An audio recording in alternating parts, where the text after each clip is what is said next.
The saying goes that hope springs eternal. So too with homicide. At the Los Angeles Police Department, a decade of successes by the Open Unsolved unit in closing old and sometimes forgotten murder cases created a steady stream of inquiries from the loved ones of victims. They came from around the world, from any place there was an unquenched desire for justice.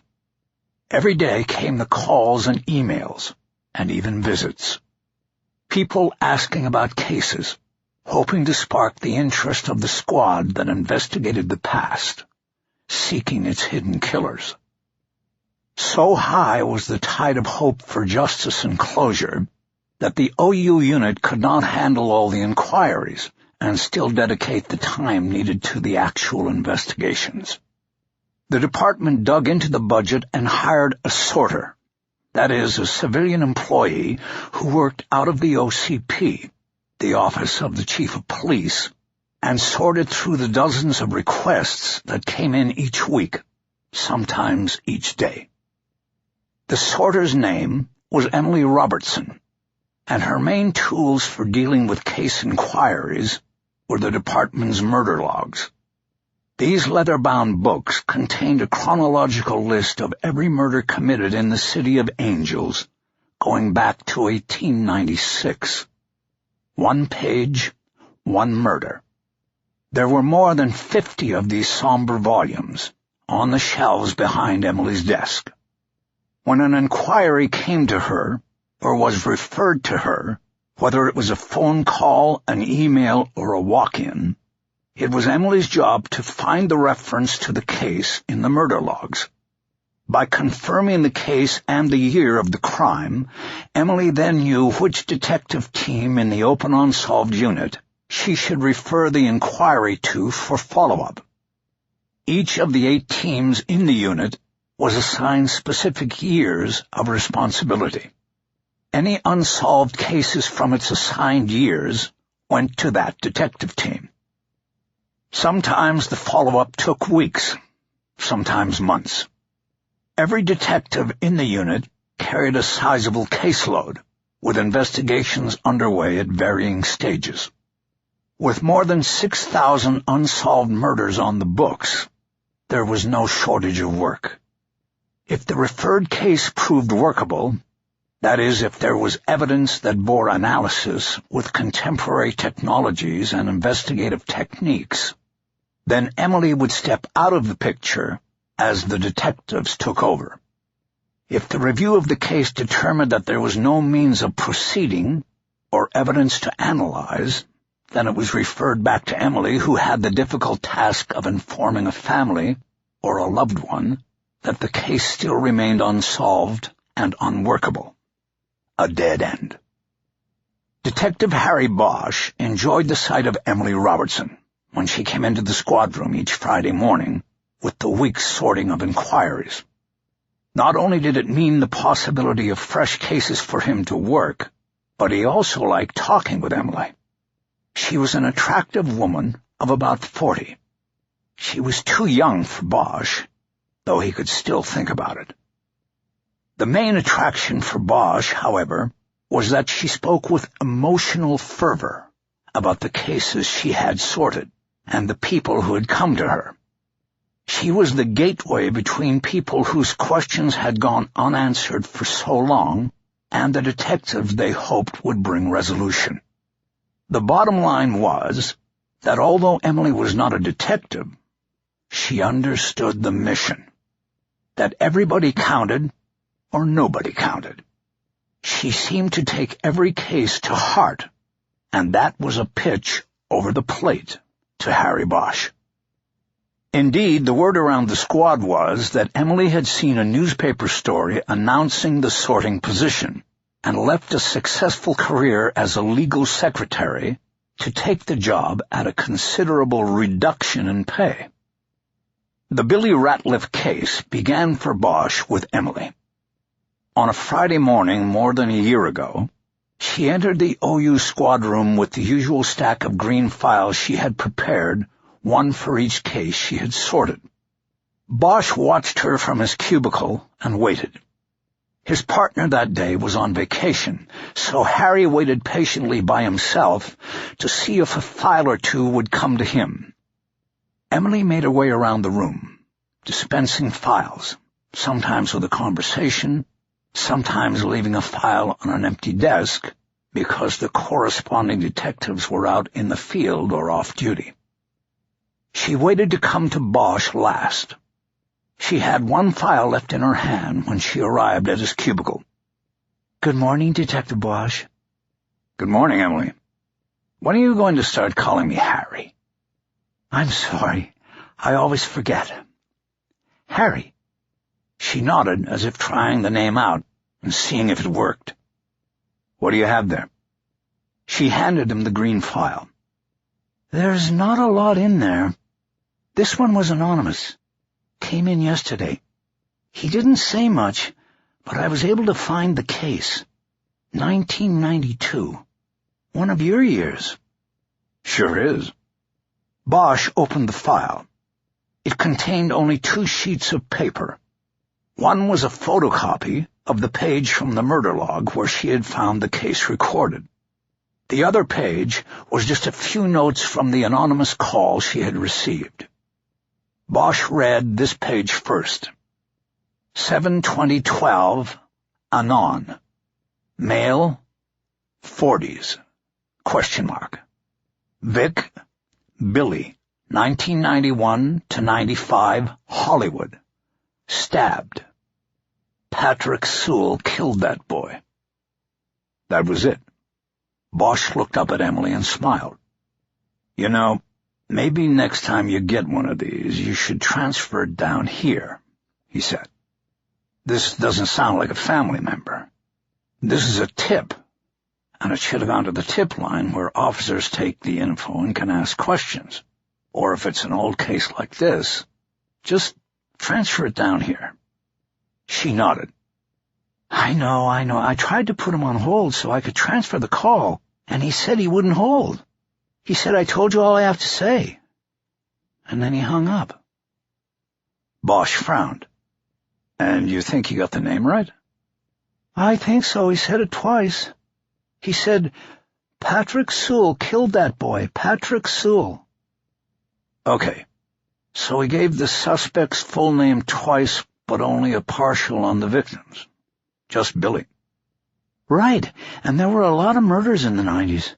I started looking through them all, until I saw the name. They didn't know who it was at first, then they updated it with the name William Ratliff. I think this is the case. I didn't find any other unsolved cases in the Hollywood area with a victim named Billy or William." Bosch nodded again and looked back down at the file to read the entries on the log page. 187, WM20s, 840-2992, 1628 North Vine. R.O. Whitcomb, 6A67, called to scene by City Building Inspector Oscar Reyes. Victim in abandoned/burned restaurant, Brown Derby, brackets. Victim stabbed multiple times torso/C. Wrists bound behind back. Victim naked. Hollywood 187.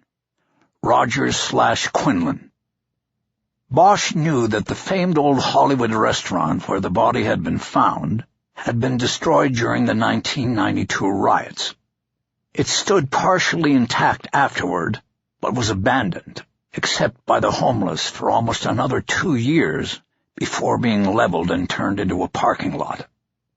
Bosch distantly remembered the murder as the Brown Derby case.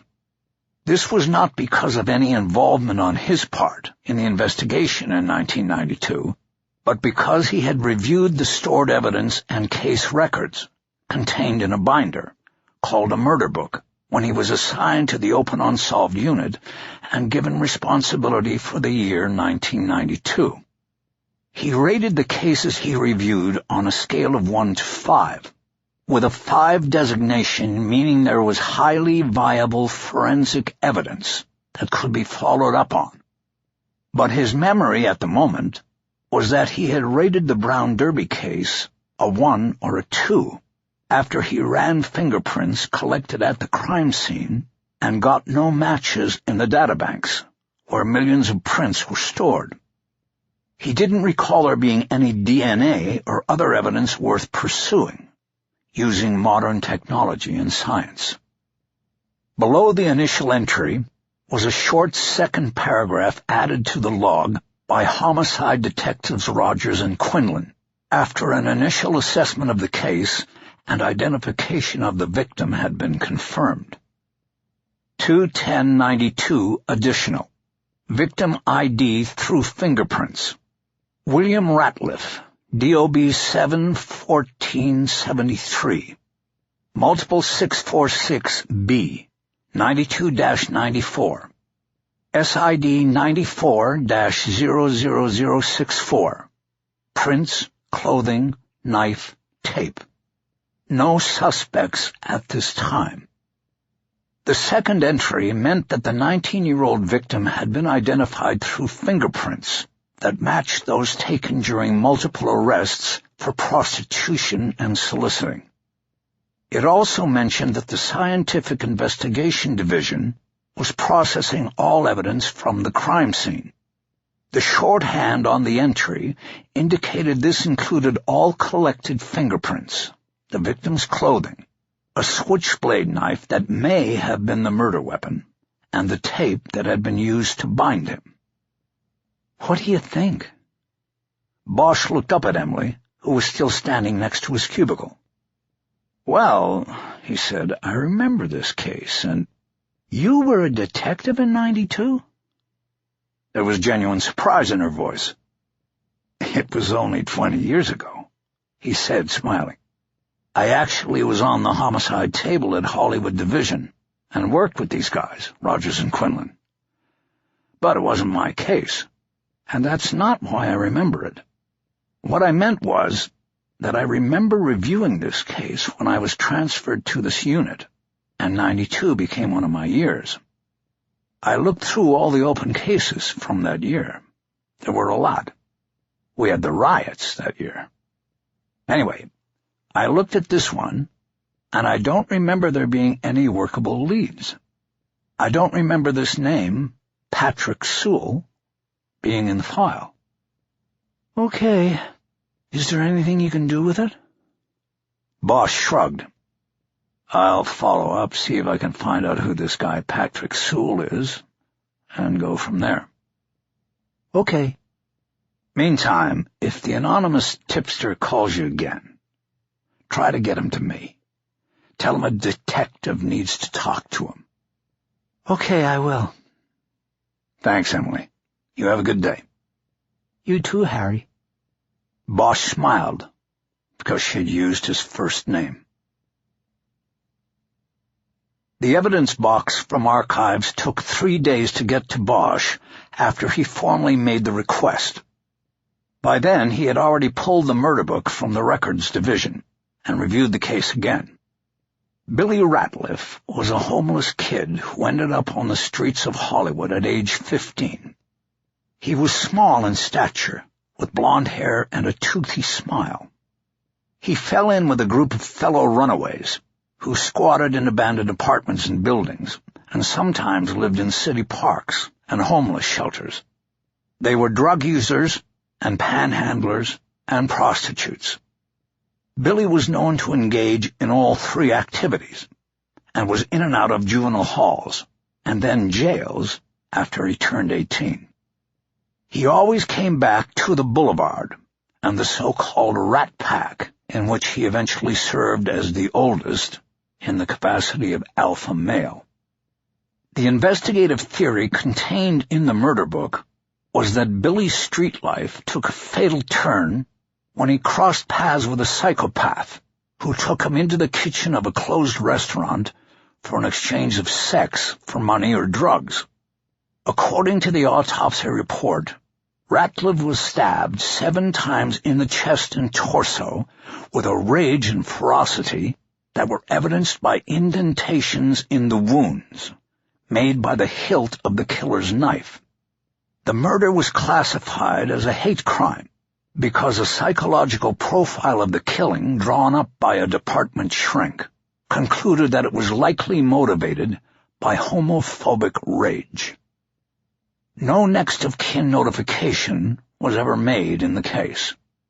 Members of the Rat Pack provided little investigative help about the crime, and were not even sure where Ratliff was from, though records at a youth shelter called My Friend's Place had a file on Ratliff that said he was from Long Beach. Rogers and Quinlan could never locate anyone from Billy Ratliff's family. Nobody claimed his body, and it was cremated at taxpayers' expense. Nowhere in the murder book did Bosch find the name Patrick Sewell. It never came up in interviews and wasn't in the routine harvest of names of local miscreants and possible suspects known to be operating in the Hollywood area at the time. The detectives also pulled lists of suspects in other hate crimes that occurred in Hollywood in the previous year, and nowhere did Sewell come up on the radar. Despite there being no mention of Sewell in the murder book, Bosch had no trouble tracking him down 20 years later. A check of law enforcement databases spit out a Patrick Sewell serving a life sentence at San Quentin for a murder committed in Orange County 4 years after the Billy Ratliff killing. Bosch requested the case records from the Orange County District Attorney's office and learned that the murder Sewell was in prison for was the stabbing of a man Sewell had picked up at a gay bar in Irvine. The case had several similarities to the Ratliff murder, most notably that both victims had been homosexuals, stabbed with a switchblade, and that rage was clearly part of the motivation. In the Orange County case, Sewell had stabbed the victim with such force that at one point his hand slipped over the hilt of the knife, and he cut himself, transferring his own blood to the victim and leaving the evidence that would help convict him. This gave Bosch an idea. Ratliff had been cremated, so there was no going to the interred body to look for evidence. But according to the evidence report in the murder book, the switchblade had been found at the crime scene, submerged in an industrial-sized sink full of rancid water. It was surmised that the suspect had attempted to clean the weapon in the dark waters of the sink and left it there in panic, or so that he would not be found in possession of it. When the stored evidence from the Ratliff case arrived from archives, Bosch found that the sealed box contained the switchblade, along with Ratliff's clothes and the gray duct tape that had been used to bind and gag him. Bosch's name was on the chain of custody receipt on the box. He had been the last one to open it 7 years before, while he was reviewing unsolved cases from the years assigned to him. Back then, he was quickly going through cases looking for obvious investigative points of origin, such as fingerprints and DNA sources. This time was different. This time, he would go deeper. He had a clue to work with now. Bosch took the entire box to the regional crime lab, where he left its contents with various experts. The clothing, to be viewed under lighting that would make body fluids fluoresce, the duct tape to be checked by specialists using new methods to expose fingerprints and fibers, and the switchblade, to be examined by a DNA expert. The knife was most intriguing to Bosch. Though ostensibly cleaned by the killer and left submerged in contaminated water for an estimated 19 hours, the span from time of death to discovery of the body by a city inspector, and then the draining of the sink by a crime scene tech, there was still a chance that microscopic DNA could be found on the weapon. The knife was cheaply made and stamped Hecho en Mexico on the blade. It had been found in the closed position, meaning sometime between the murder and the weapon's abandonment, it had been closed, presumably by the killer. Bosch pointed this out to the DNA intake tech he brought it to, and asked him to check the channel in the knife's handle where the blade was hidden when not extended. A week later, Bosch received a call at his desk from a criminalist at the crime lab. His name was Jack Hardy, and he said he had been given the task of disassembling the Switchblade from the Ratliff case. "I got good news for you, Detective," he said. "We found DNA in the handle." "That's great. Is there enough for comparison?" "We think so. We're going to put together a package for the DOJ."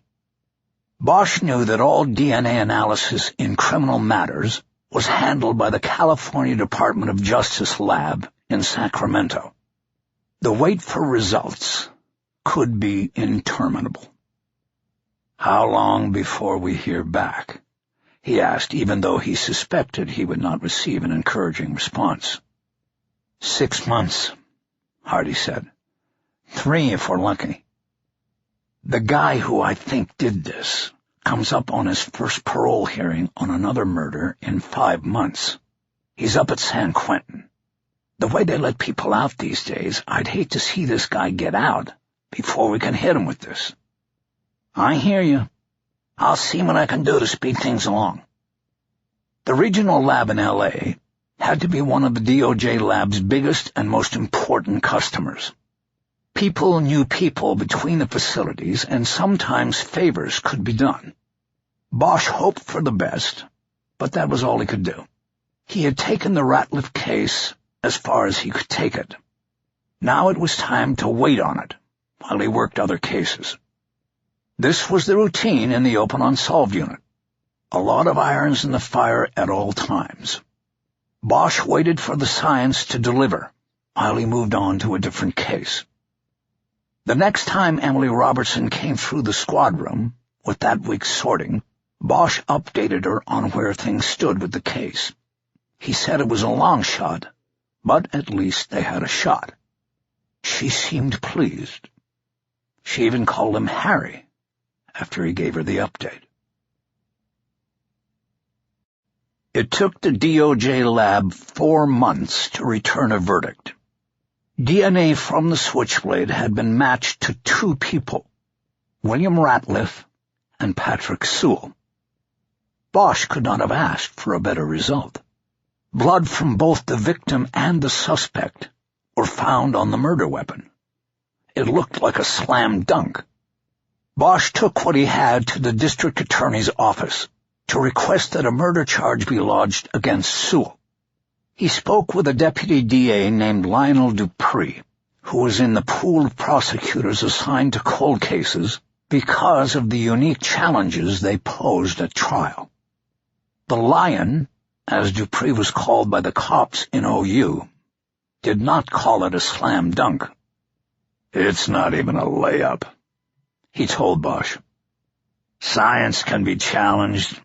How was that Switchblade stored? How many people had access to it over 20 years? What about the deterioration of the specimen while it was in the sink? And don't get me started on test contamination up at DOJ. You get a good lawyer, and there could be 100 challenges to this, Harry. And believe me, when it comes to murder cases with death penalty risk, they're all good lawyers." "So you're not going to file?" Bosch said incredulously. "I thought you were the Lion, not afraid of any case." "No, I didn't say I won't file, and I'm not afraid of this or any other case. I just want to be bulletproof when we go into court. I want more than DNA." "So what do I do? The case is old. This is what I've got." "First of all, you go up to the queue and see this guy. See if you can get an admission. And second, and this is the big one, find the witness." "What witness?" "Whoever it was who called in and put this guy's name on this. They have to have seen or heard something. They gave Sewell's name, and they were right. Find me that caller, and then we probably have a slam dunk here." Bosch nodded reluctantly. He knew the Lion was right when it came to making cases. but sometimes you had what you had and you needed to roll the dice. He left the DA's office disappointed and knowing the case might stall out. For Dupree, as long as Sewell was in prison on the other killing, it didn't make sense to move ahead with a risky prosecution.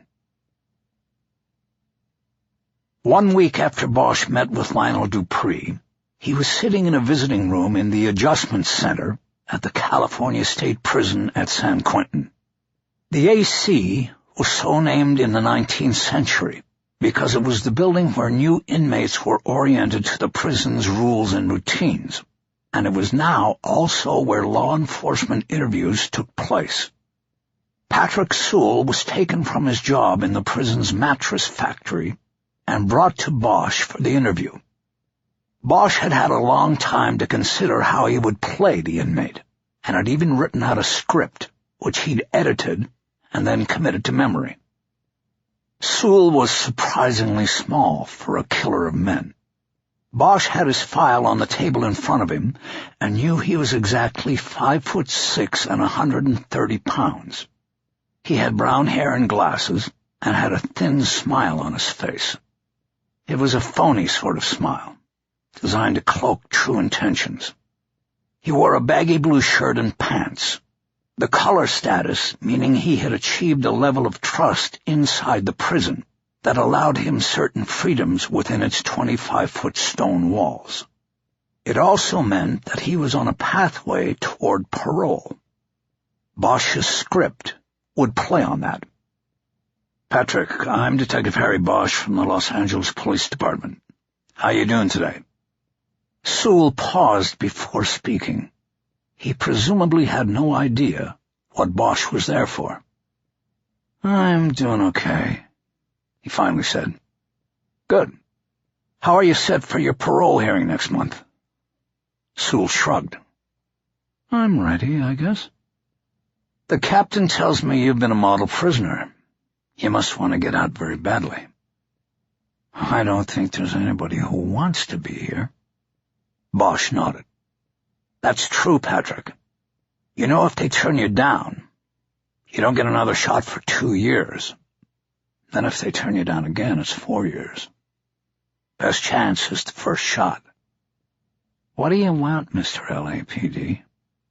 "What I want is to ask you about some years and some specific dates, and to see if you can remember where you were and what you might have seen during those times." "What if I don't want to answer?" "You don't have to. But here's the trick. If you don't answer me, that's called being uncooperative, and that's going to go in your jacket. And those 3 parole board members next month are going to know it. Not sure you want that, since I see you got 15 years in already." 16. "My mistake. 16. "What dates are you talking about?" "Well, first, let's do this right." Bosch reached into his suit pocket to retrieve his mini voice recorder. He put it down on the table between them and turned it on. He then identified himself and Sewell, as well as their location and the date of the recording. Then, reading from a card he had also pulled from a pocket, he gave Sewell the Miranda warning, notifying him his right to an attorney during the questioning that was to follow. Sewell, wanting to be cooperative, waived his rights and agreed to answer questions. Bosch went right to the script he had committed to memory. "Mr. Sewell, have you ever been to Los Angeles?" "Of course, many times." "Did you ever live there?" "Not really. I stayed with friends every now and then, but I never paid rent or anything like that." "When were the times you stayed with friends?" "Oh, I don't know. It's hard to remember after so many years. It was on and off." "Was it near the time of your arrest and incarceration in 1996? "It could have been. I don't remember." "What about before that, earlier in the 90s? "I'm sure I was there, in and out." "Did you know an individual named William Ratliff? He was known as Billy by his friends." "Who now?" "William Ratliff. He went by Billy." No, I didn't know anybody who went by Billy. Are you sure? I'm sure. Where did you live in 1992? 92? That's way back. In 92, I was still living part of the time in my mother's place in Tustin. What about the other part of the time? Around. I'd stay with friends, in and out. When would you go to Los Angeles? Los Angeles, on weekends every now and then. Did you drive up there? Yeah, I had a car. So you were in Los Angeles in 1992. I don't remember exactly. It's a long... Ever in Hollywood? I don't remember. I've read your application for parole. You're allowed to do that? Yes, Patrick. The Department of Probation and Parole allowed me to see it. And I see in the candidates' comments section that you take full responsibility for the crime that put you up here. Yes, I told them I'm sorry. So you are admitting you did it. At your trial, you denied it all the way. Bosch was drawing Sewell into a corner. In order to get paroled, he had to acknowledge his crimes and hope that his confession would be seen by the board as part of his rehabilitation and redemption. I am admitting that I had poor self-control and that I acted out. It cost an innocent man his life, and for that I'm very sorry. Where did you buy the switchblade you killed that innocent man with? What do you mean? I mean exactly what I said. Where did you buy the switchblade? You killed the victim in 96 with a switchblade. Daniel Hunter, a gay man you picked up in a bar. You went to his apartment and stabbed him repeatedly with a switchblade, and you admitted as much in your application for parole. Bosch paused. Sewell didn't say anything.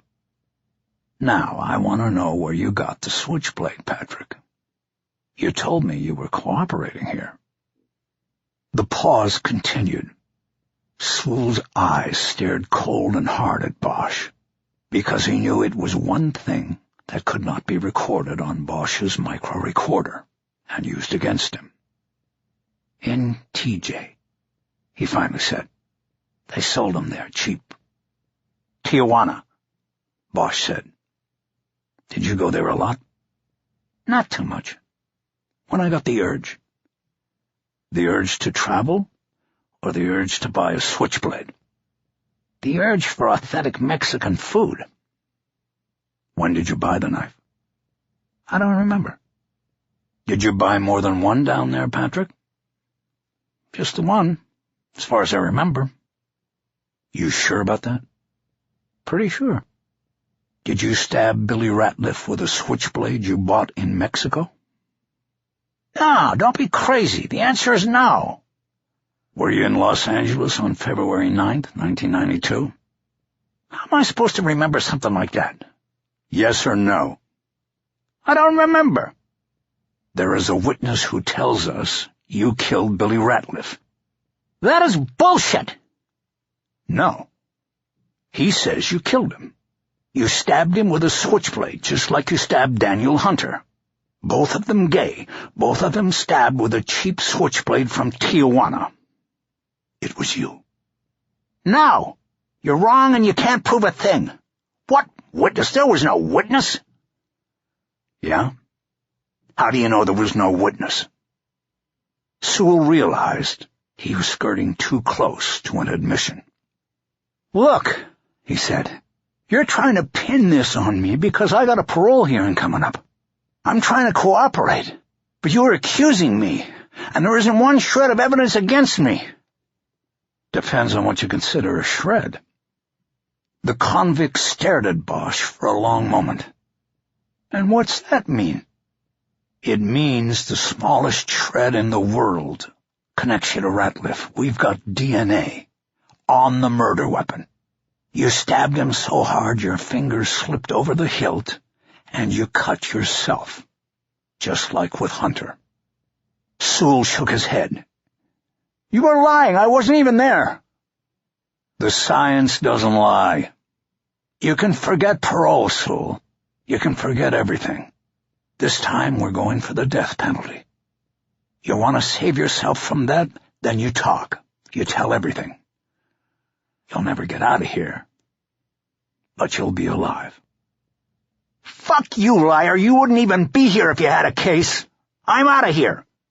He stood up and started calling for the guard. Before Bosch left the adjustment center, he got the names of every prisoner who had ever shared a cell with Sewell. He figured the tip to the sorter had to have come from someone he had bragged to about his crimes. Bosch would start with the cellmates. The next month, Sewell was denied parole after the three-member board heard a presentation from the Orange County District Attorney's Office that included graphic details of the murder of Daniel Hunter and also news that Sewell's DNA had been linked to a homicide being worked as a cold case in Los Angeles. The denial meant Sewell would remain safely behind prison walls for at least the next 2 years. This took some of the urgency off Bosch, but he still worked the case as a hobby, slowly making his way down the list of 41 cellmates Sewell had had over his years at San Quentin. Some were dead, but most were incarcerated in other prisons and jails, which made them easy to get to. Bosch sometimes piggybacked interviews with them while conducting interviews on other cases that came and went. 10 months passed before Bosch checked the last name off the list. He had found no one who made the call to the open unsolved unit's public line.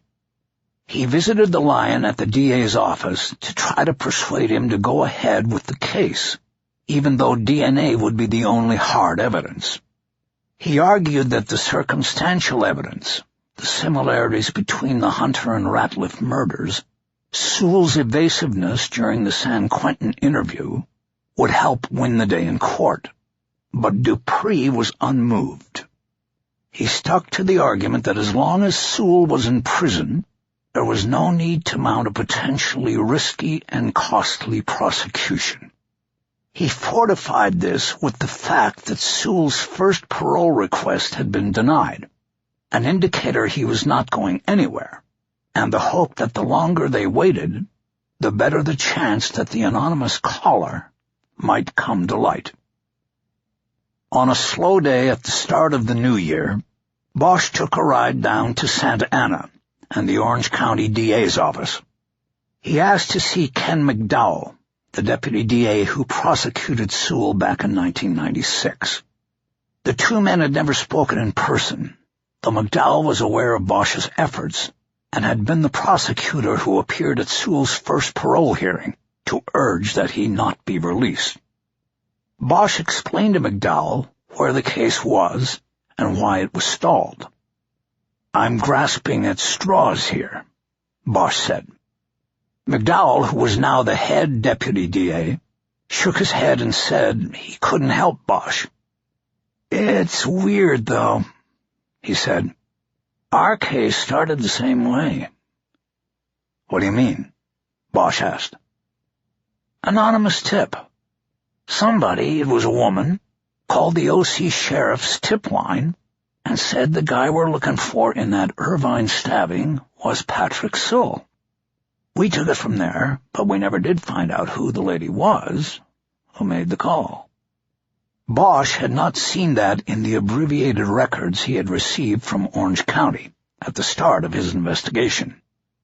He asked McDowell if he could look at the full file on the case, and the prosecutor allowed him permission as long as he didn't remove any records from the office.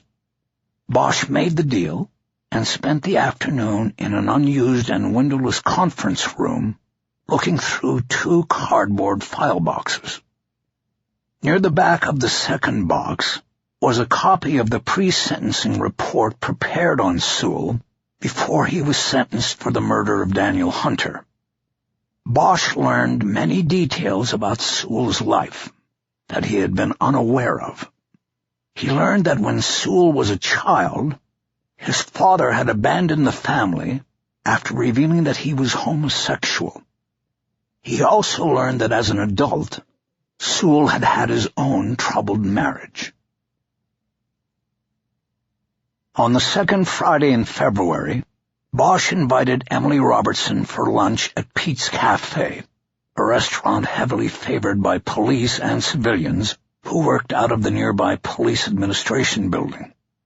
They engaged in simple conversation on the short walk over from the PAB. It was only after they were seated at the restaurant and Bosch looked over the lunch specials that he realized it was Valentine's Day. He became flustered, thinking that Emily would get the wrong idea. She was at least 20 years younger, and even the idea of a relationship seemed inappropriate.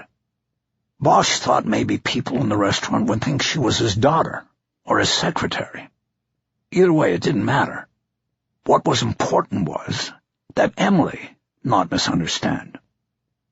"Emily, I know it's Valentine's Day, but that's not why I asked you to lunch." "Oh?" "Yes, I asked you because I wanted to talk to you about work-related things." "What things?" "Well, actually, one thing. One case. Patrick Sewell." Her eyes widened. "Are they going to prosecute?" That hasn't been decided. Take a look at this." From his inside suit coat pocket, Bosch withdrew a folded document. He flattened it on the table and slid it over for her to see. She looked at it, but seemed confused. "What is this?" she asked. "It's a marriage license," Bosch said. "Your marriage license from 1995 when you married Patrick Sewell." Emily bowed her head. "I don't want to cause you any more upset than is necessary, Emily," Bosch said quickly. "But I need to know what's going on." He waited. She said nothing. She didn't look up at him. "You married Patrick Sewell in 95 and divorced him 8 months later in 96, the same year he killed Daniel Hunter. He was arrested in 96 after an anonymous caller, a woman, put detectives onto him. That was you, wasn't it?" Emily nodded without looking up. 2 years ago, when you brought me the green file with the tip about Sewell and the Billy Ratliff murder, that was you again." "Yes." The voice was weak, the head still down. "Emily, look at me, please." She finally looked up at him. Her eyes were filled with tears, threatening the carefully drawn eyeliner. Bosch felt that they were attracting stares from the other Valentine's Day couples in the restaurant, but he didn't care. "There was no anonymous call to open Unsolved," he said. "You made that up." "Yes." "Why then? Why did you wait so long?" "He was going to come up for parole. I had to try to do something." She explained that after she and Sewell got married, she learned very quickly that he was mentally imbalanced and carried a deep-seated rage over his father's abandonment and the reasons behind it. He told Emily that growing up, there were times when the rage overcame him, and he acted out. In one emotional moment, he spoke of killing a homosexual teenager named Billy in Hollywood. Emily never got any more details about the supposed murder. Years later, at the same time when she began to worry that Sewell would be set free through parole, she saw a newspaper story about the success of the Open Unsolved unit and the department's plan to hire a civilian to help deal with the massive number of inquiries that came in each year. "I thought it would give me access to the records and I would be able to look for the case," she said. "I don't understand," Bosch said. "Why didn't you just call in the tip, like you did before in Orange County? Why change careers? Why go at it by yourself?" "Because I wanted to. I had to do it myself to make up for not saying anything for so long. I guess I was afraid of him even in prison. I still am. He knew I had made the call before. He sent me a letter from prison saying he knew. Bosch wanted to know more about why she had done things the way she did, but he also knew his first responsibility was to make a case, to bring the lion what he needed to go forward with a trial. What did he tell you about Billy? He told me he got retribution once. That's what he called it. Retribution for his father. He said the victim's name was even Billy. That was his father's name. He called it turkey hunting in Hollywood. He said he tied him up and carved him like a turkey in a restaurant kitchen. Where was this when he told you? In bed one morning. That's when he would talk to me. A lot of times he was talking about fantasies and things that were not real.